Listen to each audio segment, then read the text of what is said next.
Hello everyone, welcome to the channel.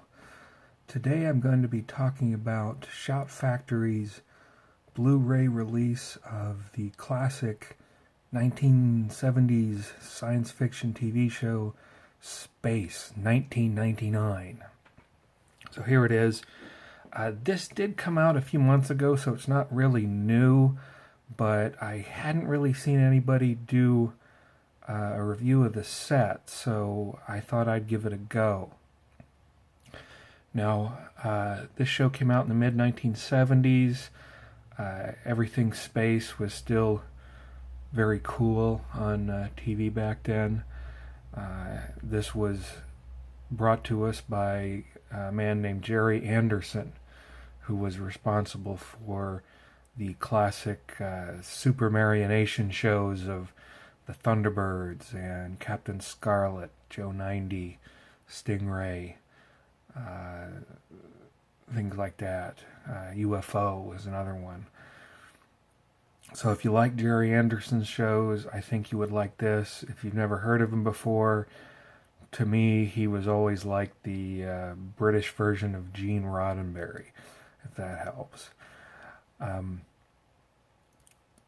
The premise of the show is that on September 13th, 1999, there's an explosion in the nuclear waste dumps on Moonbase Alpha on the moon. This explosion is so powerful that it blasts the moon out of orbit and sends it hurtling away from the Earth, through space, through a black sun, or black hole as we would call it, and out onto the other side into an unknown galaxy. As the moon travels through this unknown galaxy, the inhabitants of Moonbase Alpha encounter various forms of alien life, alien planets, and their desire to find a home. Each time they go past a planet, they've only got a limited amount of time in order to check out the planet, see if it's habitable, see if it's suitable for a new home for them. Because their main intention is to leave Moonbase Alpha because their life support systems are only good for a finite period of time. So there were 2 seasons. The first season is generally considered superior to the second one. Season 1 was more thoughtful and cerebral as far as television science fiction goes. Season 2, there was an attempt to Americanize the series to make it more appealing to the U.S. audiences. And Freddie Freiberger, who produced Season 3 of Star Trek, was brought in as a showrunner to produce the show and made some changes. Characters were dropped, new characters were added, costumes were changed, new sets were added, and there was an emphasis on more action and some forced attempts at humor that didn't always work. But I think Season 2 had its own charms. It was sillier than Season 1, but I still very much enjoy both of them. I had fond memories of watching the show with my dad growing up. Where I lived, this was in syndication, and it was aired right after Star Trek. So I'd have a Star Trek Space 1999 marathon with my dad every Saturday afternoon. So this show's got a very nostalgic part of my heart. So let's take a look at the box here. It's a very nice glossy box. Unfortunately, it's very easy to get fingerprints on it because it's so glossy. Here's the spine. Here's the back. There's a lot of special features on here.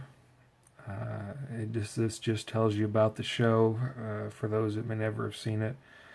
and it details all the special features. A lot of them are new. There are some vintage interviews and promotional materials and featurettes that are on here that were on other sets before when it was on DVD, but they've made some new special features for this set. Oh, another thing about this show that I liked was the model effects. For a TV show made in the 1970s, on obviously a limited budget for television, their special effects were really good. Everything was made by hand. There was no CGI. All the models were handmade, crafted from various kits that the special effects modelers would put together and make different alien spacecraft, things like that. One of the things that they made was a very famous spacecraft in the show called the Eagle, and I have one right here. This is what one looks like. This is just a small model I have. This is a rescue Eagle. And I've always enjoyed the design of these because they were very utilitarian. The center section, this module would detach from the main frame of the spacecraft, and you could have different modules put in. You could have a passenger module, you could have a rescue module like this one, you could have a transporter module with freight. Whatever they wanted to do, they could do. So anyway, there's the Eagle. I really enjoyed it. It features prominently in many of the episodes, and they did a great job. What my understanding is that when this show aired, that George Lucas had watched it, and he was so impressed with the special effects that he wanted to do just as good a job and even improve on them for a little movie that he was making called Star Wars. And we know how well that turned out. I also read an interview about the show where they talked to Isaac Asimov, and of course he didn't like how unrealistic the TV show was, but what he liked about it was the low gravity effects that they showed when everybody was walking or doing things on the lunar surface. They made an effort to try and show the effects of low lunar gravity, and Isaac Asimov said that it was the best low gravity effects he'd seen on television, and I think that's still the same. I haven't seen any different. It's very well done. So back to the box. There are 3 cases.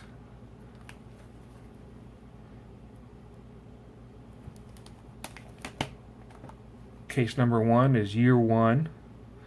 And then we see the stars Martin Landau and Barbara Bain on the cover. They're on all the covers. On the back is the episode list for Year 1. These are all the discs. There are 6 discs that cover the entire Year 1 season.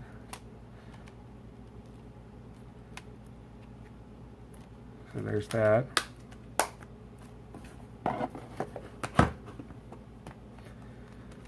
There's Year 2. There's Martin and Barbara. Also has the episode listing on the back. This has six discs as well, and the artwork is very much the same.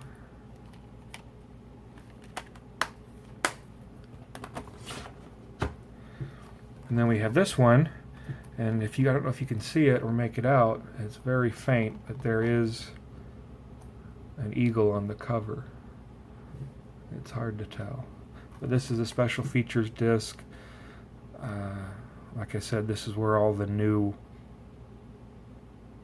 interviews are, and all the vintage featurettes are contained.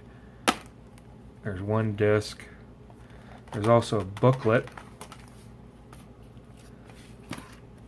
and in the booklet there is an overview of the series, a commentary by Russell Dybel. There's a note on the episode orders. For those that are interested, they have presented the episodes here in production order, as it's the most commonly accepted viewing order. So this may not be the order that you remember if you've seen it before, but they decided to go with the production order because there aren't really connecting stories. There's a couple episodes in year 2 that are part 1 and part 2, but they don't have. There it is, The Bringers of Wonder, part 1 and part 2. Those are the only episodes that are continued that link together. Everything else is basically episode of the week, and there's no overall story arcs like we're used to today. It's just each self-contained episode. And then, of course, we've got another list of the features. And there's the back of the moon.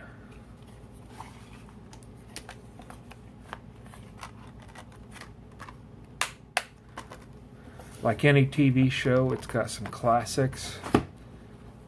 It also has some real clunkers in there, like Talking Trees, Talking Rocks.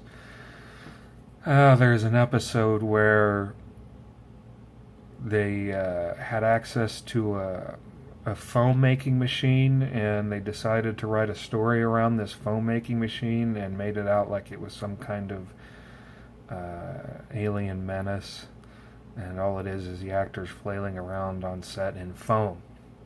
So some of the ideas were not well executed, while others are. There's an episode in season 2 where they have to stop this unstoppable monster creature that's invaded the base, and they're having a terrible time of it because he's just unstoppable. And spoiler alert, turns out this monster is actually a robot, and they are able to stop it, but it's just like at the last minute, and so you can say it's predictable, but I got a kick out of that one because one of the characters, whose name is Maya, she's a shape-shifting alien. Now, she's only in season 2, she's not in season 1, and she changes into different alien beings or animals or whatever else she can picture. And she had some good fight scenes with this creature. And I remember the creature because the actor that played the creature, his name is Dave Prowse. Well, and there's another Star Wars connection. Dave Prowse, as Star Wars fans know, went on to play Darth Vader in Star Wars. So it's an interesting show. It's fun. It's got some exciting episodes. I recommend it if you've not seen it. This is a good set for Space 1999 from Shout Factory.